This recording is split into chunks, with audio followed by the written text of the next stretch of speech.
তোমাকে আজকে অনেক সুন্দর লাগতেছে। তাই? হ্যাঁ। আসলে তোমাকে না আজকে পরীর মতো লাগতেছে।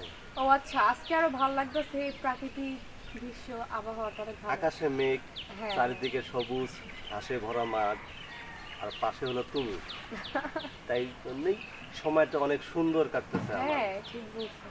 আসলে এই সময়টা আমি চাই সব সময় থাকুক, তুমি আমার পাশে থাকো।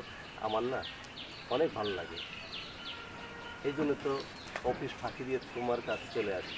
তাই? হ্যাঁ, আমি থাকতে পারি না তোমাকে ছাড়া, তাই আমিও তো চলে পারি আসি। না তোমার ছাড়া থাকতে। হ্যাঁ। তুমি এইভাবে আমাকে ঠকাও? কি ঠকাইলাম আমি? এখানে কি তুমি তুমি না অফিসে গেছো? অফিস যাচ্ছিলাম, দেখা হলো, একটু বসে একটু কথা বলতে। কার সাথে কথা বলতেছো? আর ও কি হয় তোমার? অফিসের কলিগ। হ্যাঁ, অফিসের কলিগ তোমার এখানে কেন? আর কি কি? কথা বলতেছি। দেখো, মেজাজ গরম করবা না, কয়ে দিলাম, বুঝছো? এই মেয়ে, এই তুমি কি জানো কি হয়েছে তোমার? কি হয়েছে? দয়া লাগে? রাখো তুমি। কি রাখো তুমি? তুমি কি জানো ওর ঘরে যে এরকম করতেছো কেন? ওর ঘরে যে বউ বাচ্চা আছে জানো? আমাকে তো জানো? কখনো বলে নাই যে ও বিবাহিত। বলবো কি? ওই বলবো কি?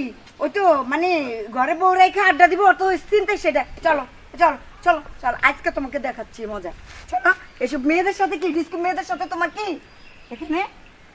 চলো, ঘর ভালো লাগে না? না ছি, আমি অফিস কখনো ভালো লাগে না? ভাবতে পারিনি তুমি এরকম ছেলে। ছি।